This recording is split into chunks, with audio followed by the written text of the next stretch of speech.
Welcome to What's on Your Radar, the 30-minute fast-paced live stream that shares senior cybersecurity professional insights on topics that are intriguing to us.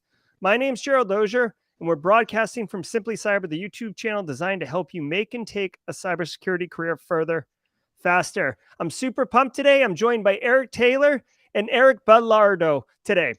If you are looking to get in the field or already practicing, I guarantee you there will be value delivered to you today. Get active in chat. We'd love to hear your thoughts on these streams and on this matters. That's why we bring the chat into the actual stream itself. Now let's get into the stream and find out what's on everyone's radar. Eric Taylor, how are you? Would you like to lead us off today with what's on your radar? Man, this is going to get ultra spicy, I'm afraid, and fearful, but we're going to go. Let's trigger it. I've been, host. So side topic, doing the guest hosting and everything. I just started getting fired up. I'm like, man, I really need a spicy button right now. But anyway, I digress. So the federal government really likes to drive me nuts sometimes. So earlier last year, Biden sent out an executive order, said that all DoD contractor or the DoD and all their contractors need to implement MFA and need to do this and need to do that. And then this year they've issued out another, or the Senate is trying to issue out another executive order to make Department of Homeland Security advise Senate and Congress about all security breaches that impact critical infrastructure. No. Within 24 hours. How do you know that you got a breach in 24 hours? It was 72 hours for breach notification, 24 hours for a ransomware payload. So to take a step back, I think, once you've determined it is a breach, not just, oh crap, something's going on with our network and we can't access things. So like, oh, we actually have a legitimate breach and you're bringing in counsel. Then yes, do that notification to DHS if you have to. But if you ever look at any of the previous infrastructure, the transit down in Florida that got popped twice in 1 year, the water supply in Florida, the coastal pipeline or colonial pipeline, no offense, but the freaking globe knew that there was a ransomware issue way before DHS ever effing knew. And no offense to the people in Congress and the Senate and the House, but don't y'all have enough other shit to do than to worry about this? I mean, why do you need to be prepped on this? You're getting most of the news by whatever your favorite news articles are. Yeah. So which executive order is it that you're referring to? Because there have been several in the last 12 months regarding cybersecurity initiatives, including threat intelligence sharing, zero trust architecture, multi-factor auth, all these different things. Is there one specifically? Because I want to focus the conversation just on what you're referring to, because as strong as I am with the executive orders, and actually I think I'm a big advocate of tone at the top at an organization, kind of setting the tone for what's acceptable behavior for cybersecurity. Thank you.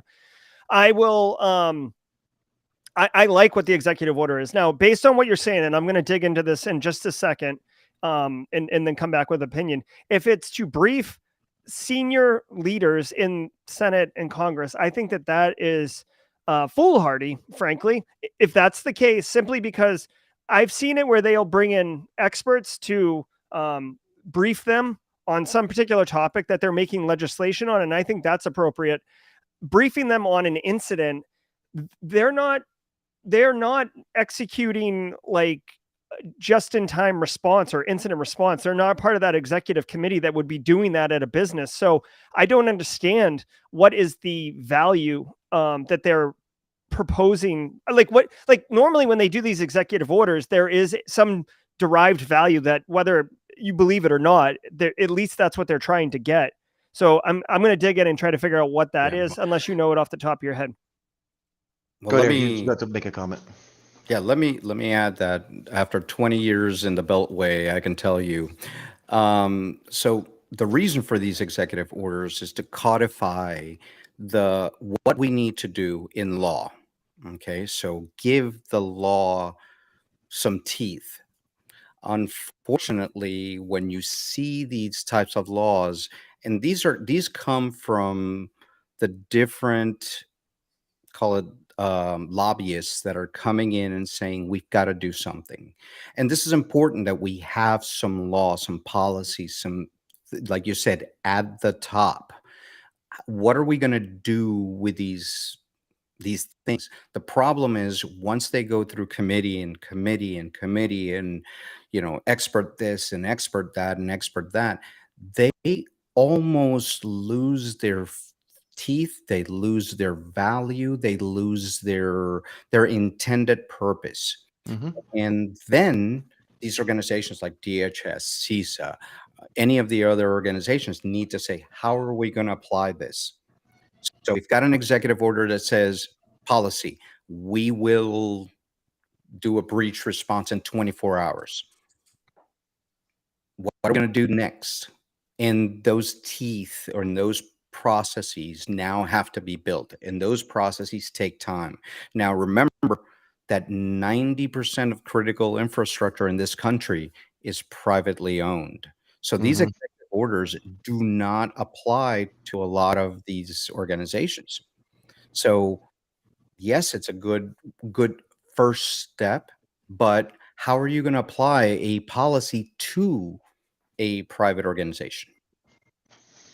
So Yep. the pushback on that a little bit is, yeah, granted, yes, it's good to see the federal government trying to, I guess, be more involved, if you will. But again, like we're doing within, I mean, he's showcasing the executive order from May, I believe, of last year that I posted on there.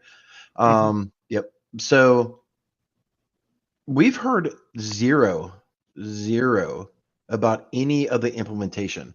When you actually go through here and read about this, they have, they're allowed to do exemptions. They're allowed to make notifications of exemptions if there's like, oh, we can't mandate something as simple as MFA. I mean, come on, no offense. These guys are already supposed to be 800, 171, and they can't comply to this within the 90 or 180 days that a lot of these things are, supposed to be done. I think they need to work on cleaning up and enforcing their own house before starting to extend their radius. That's like, that's why I give like, you have And enough to remember, focus on. and remember what they're doing with 181. So 181 is being transitioned into CMMC, which before CMMC got going, it failed. And now they're going to CMMC 2.0. And that's the issue that they have. 800 171 was, we'll give you the contract and then you need to be secured.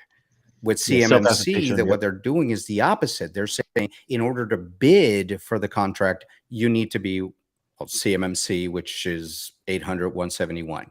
But you have to do it before, and then you have to attach it to your Your bid.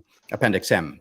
Yep. So it's they're trying to do a little bit different, but that's only applying it to federal acquisition rules. So Hmm. people that are working with the government, but Capital Pipeline or T-Mobile or any of these organizations, they might have to comply in their federal side, but they don't have to comply in their public life. Hmm. So And I still go back anytime I hear CMMC, it really strikes a massive chord with me because, yeah, we're trying to implement proper security, but they butcher 1.0 for the less secure 800 171. Like literally, it makes me want to start cursing excessively. Well, I will say on the channel, Jack Scott and I did review this executive order a year ago when it first came out and gave our, react video, if you will. It is interesting a year later looking at all of these, quote unquote firm dates being set forth by the president and how are we on that? I just kind of scanned through this executive order. There's things like, 120 days, everybody in the federal government like has to be on multi-factor, which is a great idea, but I'd be curious, are they? Zero trust architecture plans had to be done 60 days in. That's not a tough nut to crack.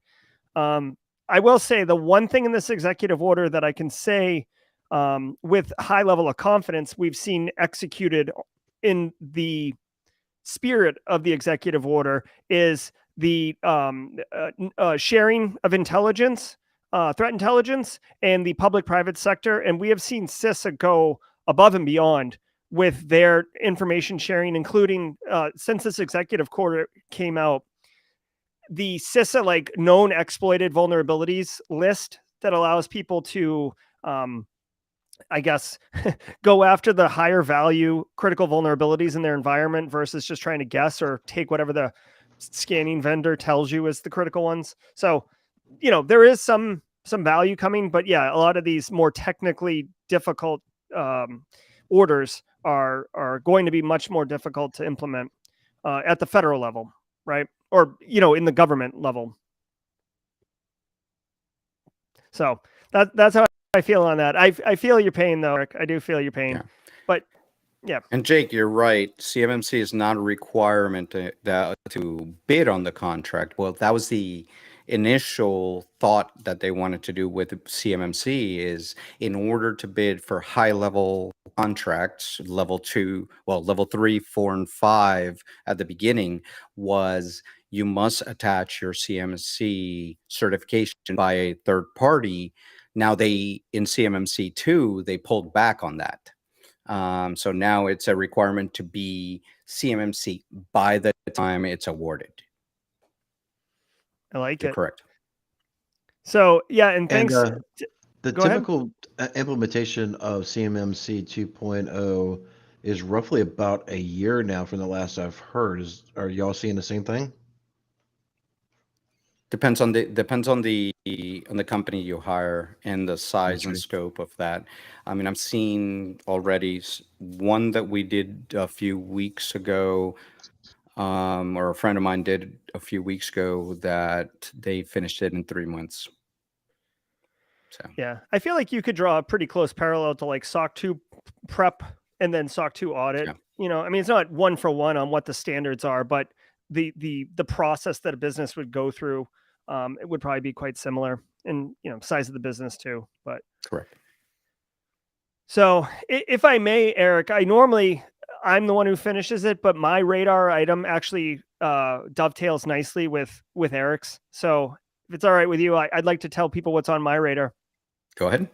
Absolutely. So, and what's up, Chris Weaver, Jake, Carrie? I see you guys. Hey, James Driscoll. So for me, I wanted to share cyber fusion centers. Okay. So I did a story earlier today on the morning threat briefing regarding this. So we've officially caught the Nigerian prince, right? The one who's been helping us get access to money. They caught him. Now, what's interesting is, first of all, this is great, right? We took down a massive, criminal kingpin, for lack of a better term. But what was interesting to me is that Interpol, the International Police Force, were the ones who took him down in collaboration with the FBI through a cyber fusion center. And I was like, what is this cyber fusion center? Is this like a buzzword? Is this just something we're making up? So I started digging into it, and it's very interesting. So there are multiple fusion centers, and if you boil it down to like its base elements, it is essentially public-private sector collaboration, and it's law enforcement who don't have access to nearly the skilled resources because they can't pay for them, or the capabilities to do anything because they don't have the infrastructure, working with people like, or groups like Palo Alto, Fortinet, Microsoft, Ericsson, like all of these huge players who have huge footprints globally and have the person power to ingest telemetry and make interesting things. So it's essentially agreed upon that if law enforcement is working on something, they can tap these fusion centers. So see, all these radar items really complement. So they can tap these fusion centers and get into it. Now, a couple of things I wanted to open for discussion, right? I think the fusion centers are awesome because they're allowing the first thing that I like about it is we talk about crime at the cybersecurity domain is borderless. It's non-geopolitical. It's very much a whatever you want to do against whoever you want to do it. Big fish, little fish, widespread, targeted, whatever you want. And it doesn't work if someone in Ghana is attacking someone in California, like whose law enforcement applies there, right? So it gets really muddled and it gets very confusing and jurisdiction and all this.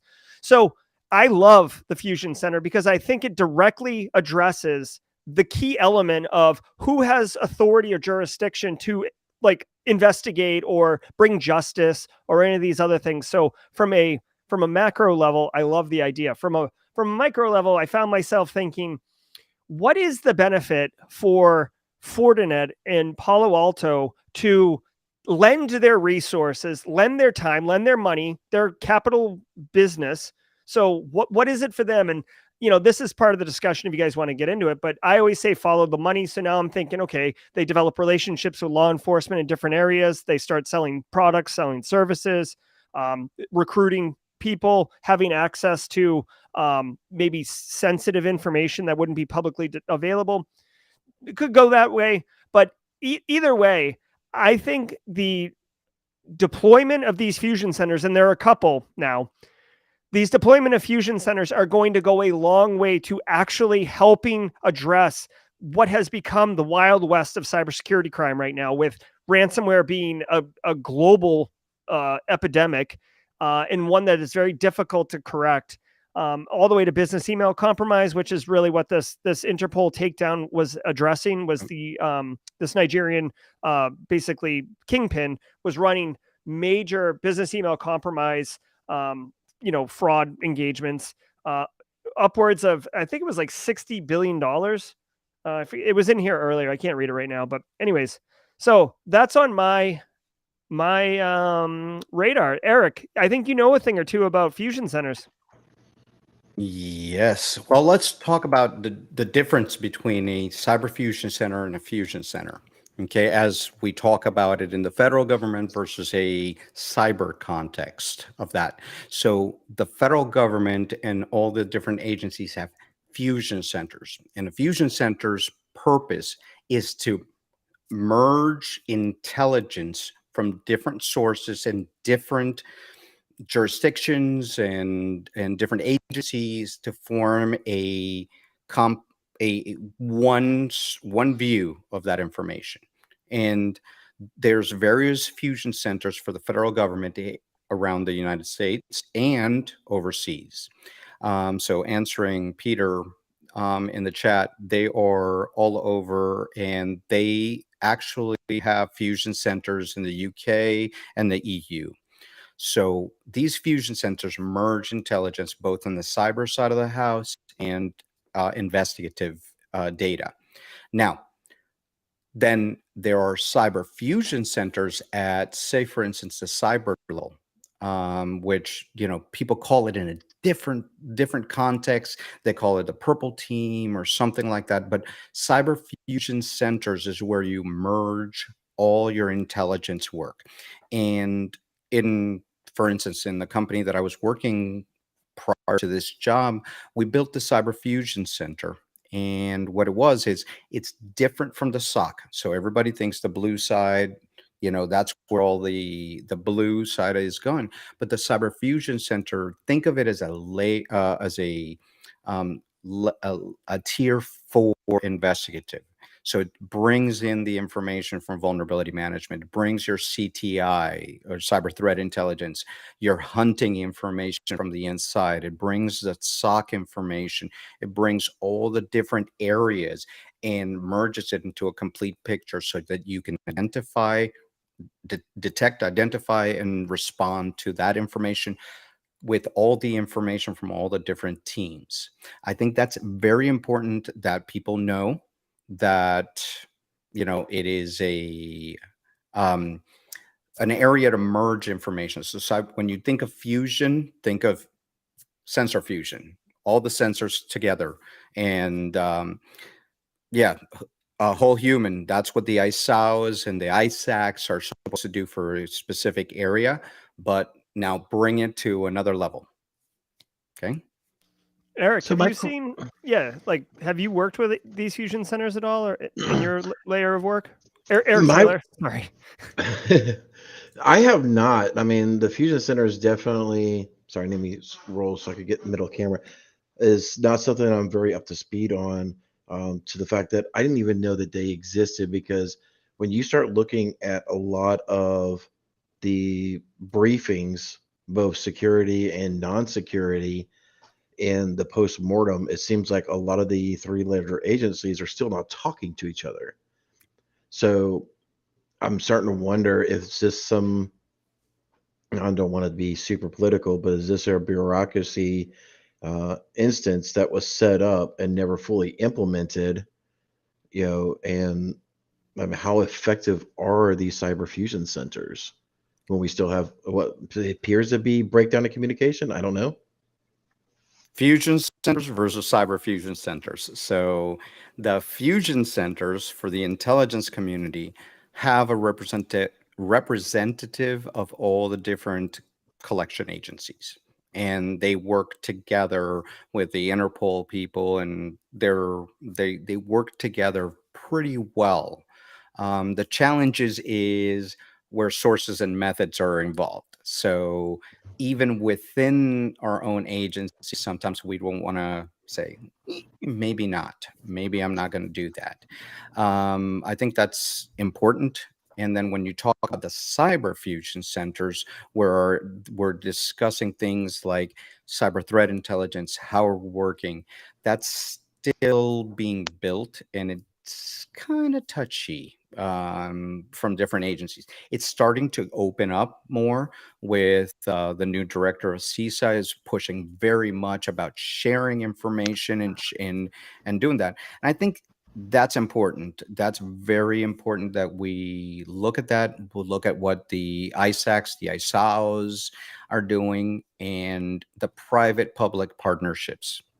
Um, Yeah. we're working more into that. Yeah, the AIS system is very good. Stix, Taxi, and Cybox, and you can Hmm. bring some of that information and feed your own systems with that. And CISA will provide those. You know, you can put them into the Hive or something like that, and have very good indicators of compromise. Yeah, this is a great example. I had it queued up because I thought we were going to talk about it. Like, it's not just for law enforcement, these services, right? You can get involved and consume, and then hopefully get engaged where you can provide these indicators of compromise. But if you're a small and medium-sized business, this is like such a public service to you. Yeah. Well, if you have people doing cybersecurity, right? If you're a small business, you might not have a dedicated person as cyber, but or tooling to be able to ingest Stix and Taxi, but it's still like, this is the right direction. I would argue. I know it's part of that executive order thing, but I think this is a good one. The challenge is having the AIS system. Um, it's like a flood of information. It's what do you do with that information? And that's Mhm. the part. You can get feeds and feeds and feeds of information, but it's Right. what are you going to do with it, and how you're going to act, and how you're going to react. And that's the important part with cyber threat intelligence, hunt threat intelligence, or anything that you're bringing into an organization, is what is your process to look at that, see what you have. Do you care if you don't have Oracle DBs? Do you care about Oracle, indicators of compromise? No. So, you've got 25,000 lines of AIS indicators a day. How are you going to bring them down and make it actionable intelligence? Absolutely. Yeah. The drinking from the fire hoses is always part of the problem. So, Eric Taylor. I mean, Eric, I'm sorry, Eric Belrado. I'm about to say, I'm not going to get, am I? No. I got confused there for a second. I got all amped up because There's I'm too many thinking about the Erics. executive order. Yes. So, I'm Eric, too. what? Yeah, Eric too. What's on your radar? Well, to me, as you guys know, we founded Raíces Cyber just about a year ago, and it's about the diversity in cyber. And it's not about the diversity in color, creeds, or anything like that. It's about the diversity of thought. Okay, having teams that think differently.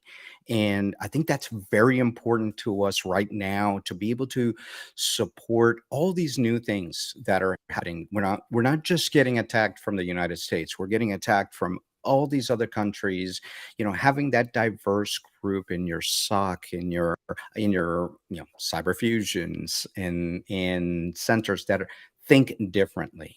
Right now, as of last year, with the IC Square and Aspen Digital, they said only 4% of the cyber workforce is Hispanic.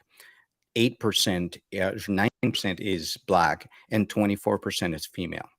We have to do something about this, to bring more people that think a little bit different from us, and to avoid these biases in there.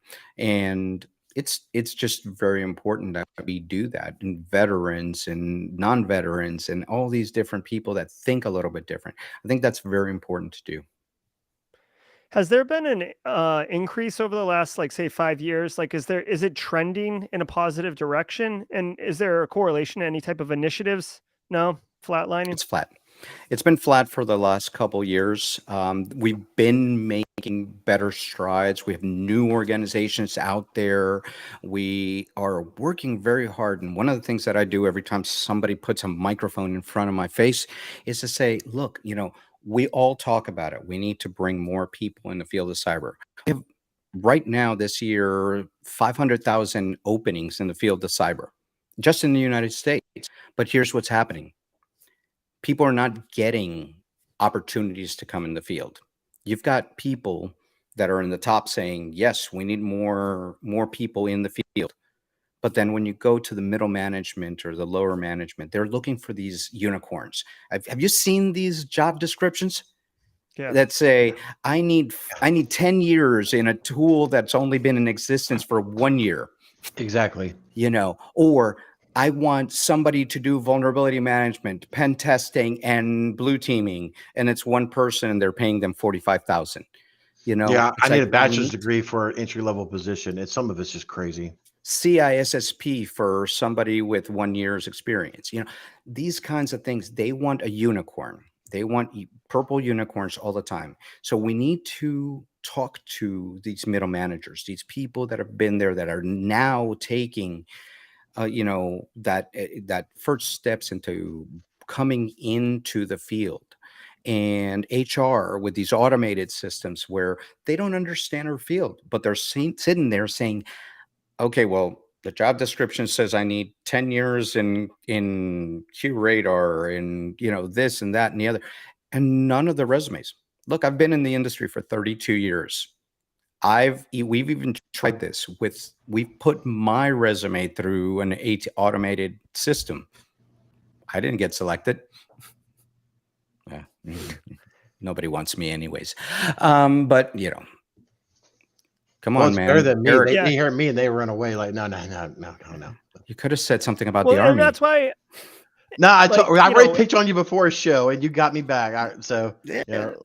We had our pre-banter. Yeah, I mean, to me, with this part of the issue, it's a systemic issue in the industry. So, I don't know if it's like you would think like a resume. I would almost assume a resume isn't going to say like the nationality or the gender of the candidate, but it is messed up as another part of the problem, which I think has a much larger macro socioeconomic dimension to it, Oh, yeah. about like what colleges you get into, which then show up as a degree from that college, which would be part of the calculus. But anyways, But everybody says right now, there's, like I always say this, there's 3 ways of getting into cyber right now. You've got your college, traditional college into cyber. You've got your certification, boot camps, all that stuff, and then transition from another field like IT, help desk or system administration. In general, that's how people get in there. But they come up to this point where they say, okay, well, now I've got the knowledge to get in here, but I have no experience. mm-hmm. How does somebody get that experience? Look, and Raíces Cyber, in our organization, we have a Discord. There's about 300 people in there. And we have a very large cadre of people that says, look, I've been training. Nobody will give me a job. They're top-notch people, but they don't have the experience. Mm-hmm. How are we? Yeah. We have this gap of a lot of people waiting over here and a lot of Mm-hmm. jobs over here.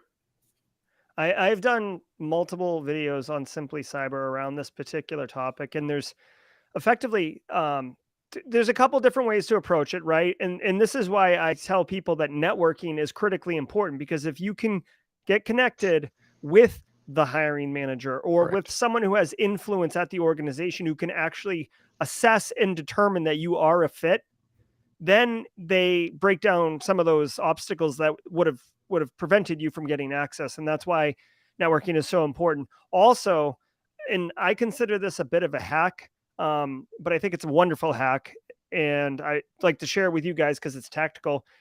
When you look at the resume, people are programmed to read a resume a certain way, right? Like the way that the titles are, the way the education section, the work experience section. I have seen resumes where they do the work experience, and like let's say they just graduated college and they don't have a job and no on the job experience.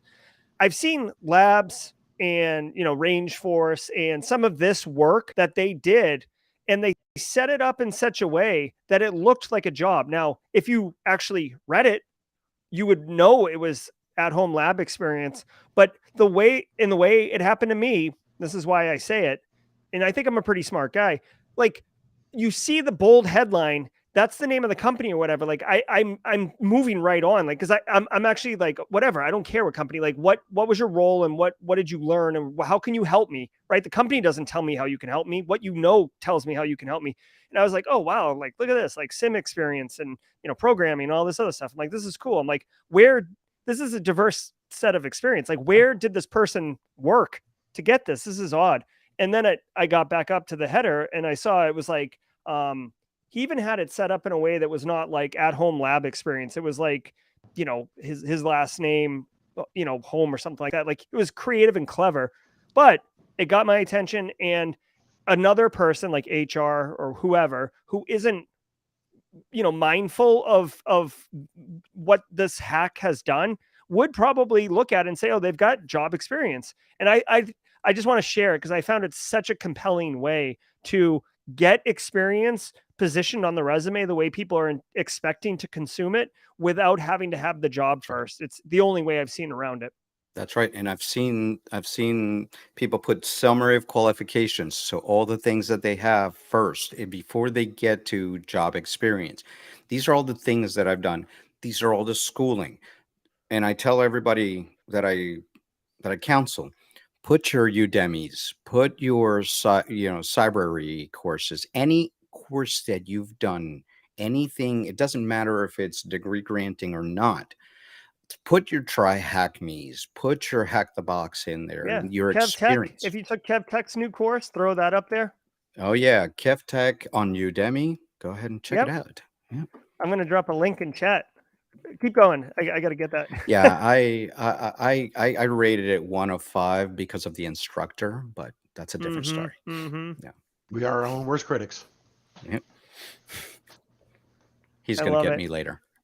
Yeah, Kev, actually, just drop a link in chat. I can't find it, which is not a good sign if I can't find it when I'm specifically looking for you. But Steven anyways. says all the Kev Tech. There you go. Exactly. Or GRC course. I know it humbled me. Somebody messaged me the other day and said they were interviewing a candidate and the candidate had the GRC masterclass on their resume and knew what they were talking about. And I was like, yes. Do you know somebody Win. that knows GRC around here? Yes. Couple people. Someone's got to do it. Someone's got to do it, Eric. So those are the radar items. We'll open it up, but let me ask you this, Eric Bellardo, or Eric too. Are there any projects or anything that you're working on that you want to kind of shout out and share with people to be aware of or to check out? Yeah, please come by and see us in Raíces Cyber. We got 2 major things going on. We have our new summer cyber education series on the Discord. We have tomorrow is our first meeting on the Discord where we're going to be talking about leadership. And then next week we have a special guest, some doctor that's going to be talking about GRC. I don't know who that is. Yeah, we'll have to check the feed. It could be me. It could be me. Could be two Mhm. thumbs and smiling. This guy. Yeah, Right. I'll be on the Rice's streams. June 4th. I think we decided, Eric. Right? Yeah, June 4th. Yep. June 4th at 2 p.m. Right? That's right. Yeah, And Saturday. June 4th at 2 p.m. I don't drive myself anymore. I like literally my phone's like, hey, you have this to do, and I'm like, yes, I got to do this now. So Let's go. Let's um, go. So we're going to if you do wanna, a day in the life. And Raíces mhm. Cyber is an organization to bring in more Hispanic, Latino, Latina, and Latinx into the field of cybersecurity. Come join us. We are an all-inclusive organization. That's my YouTube. But you can always www.raicescyber.org and come join us. The community is open to everybody. So again, everybody is, it's all about creating diversity. Yes, we're looking for the Hispanic and Latinas, but it's for everybody. So come join us, come share, come be part of a great community. Awesome. And I don't have Mr. permissions to invite people to the Discord server, so if you want to generate one of those links, Eric, and drop it in chat, I'll drop it for everybody. I will Eric do that. Taylor, is there anything you want to, any projects or initiatives you're working on you want to share with chat? Nothing that I can speak about publicly. We I think you know about some conversations that are going on the back end that's going to be pretty Mhm. interesting. So I am not at liberty to discuss some of the awesomeness that we're working on right now. But stay tuned. I'm sure things will come out soon. All right, If but he you are tells you, doing he'd have to kill you. okay. With a crayon, right? You are doing a live stream later today, right? That you do every Friday, Eric? It's every other Friday. We're holding off just because I'm out of brain power this week. Even Shiva and so many other guys kind of beat me up about it earlier, but I'm just spent this week. So we'll pick the unnamed podcast, the unPG 13 version of our banter starting back up against next Friday, right after Yeah. this episode. Yeah, if you like, it's like simply cyber content, but after dark. That's Yeah. kind of what Ooh. Barricade Cyber streams are. It's simply cyber after dark, And then basically. tomorrow, actually tonight at 7 o'clock, come join us on Security Happy Hour on Cyber Warriors channel. So it's a lot of fun that we have. So come see us there. It's simply cyber after dark. Oh, Mm. very, very spicy. Yeah, there's a lot of spice on the unnamed There's podcast. Yes. All right, We're y'all. pouring out the Thank you hot so sauce. much, guys. Have a great 3-day weekend, Memorial Day. Hope you get to barbecue or spend some time with those that you care about. Be good, and we'll see you either tonight on the Raíces streams or tomorrow or on Tuesday at 8 a.m. for the daily cyber threat briefing. Take care, everybody.